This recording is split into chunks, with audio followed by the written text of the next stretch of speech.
Assalamualaikum warahmatullahi wabarakatuh. Bismillah, alhamdulillah, wassalatu wassalamu ala sayyidina Muhammad bin Abdillah wa ala alihi wa sahbihi wa man tabi'ahu ila yaumil qiyamah. Yang terhormat kepada Kiai Haji Dr. Hadifuddin.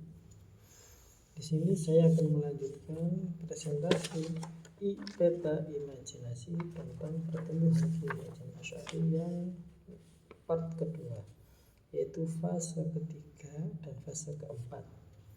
Sebelum itu saya ingin berpantun terlebih dahulu. Naik perahu menuju Madura, singgah sebentar di tepi kali. Dari kecil rajin belajar dan berguru, Hasyim Asy'ari tumbuh jadi ulama besar dan alim lagi wali. Seperti itu. Peristiwa penting fase ketiga 15-21 tahun, beliau memulai pengembaraan intelektual ke berbagai pondok pesantren di Jawa dan Madura selama kurang lebih 6 tahun. Adapun dengan tujuan rihlah ilmiahnya, yang pertama pesantren Wonokoyo Jombang, belajar alfiah kepada Kiai Haji Mansur. Selanjutnya pesantren Probolinggo, namun tidak lama. Terus ke pesantren Langitan Tuban, dilanjutkan pesantren Trenggiling, pesantren Kademangan Bangkalan, Madura selama 3 tahun. Beliau di sini belajar kepada Syekhona Kiai Haji Khalil. Pesantren Siwalan Panji Sidoarjo di bawah asuhan Kiai Yakub. Beliau ini yang akhirnya akan menjadi mertua dari beliau. Dan ada yang mengatakan pernah nyantri di pesantren Kiai Soleh Darat Semarang dan berteman akrab dengan Darwis atau yang sekarang dikenal dengan Kiai Haji Ahmad Dahlan. Selanjutnya fase masa dewasa 21-27 tahun. Peristiwa penting.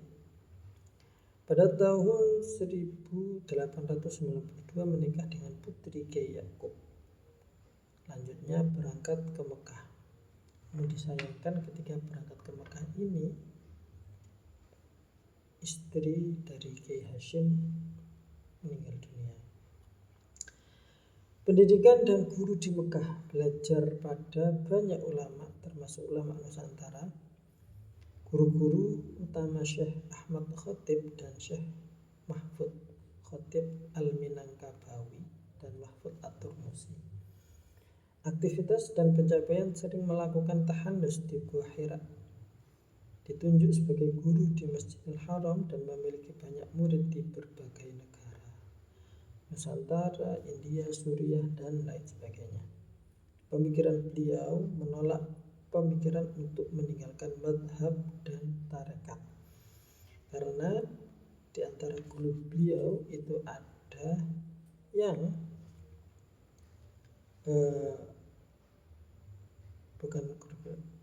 di antaranya Muhammad Abduh. Muhammad Abduh itu seorang yang menolak untuk mengikuti madhab, dan guru beliau menolak untuk mengikuti tarekat. Bukan untuk mengikuti tarekat, tidak memperbolehkan tarekat. Namun beliau berpendapat bahwa tarekat bisa memperkuat spiritualitas keimanan.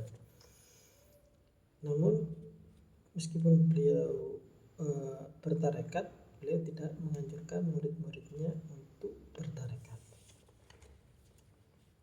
Karakter dan sifat menonjol.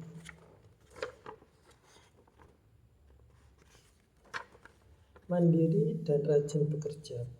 Beliau berdagang dan bertani untuk menutupi kebutuhan sendiri dan membeli kitab.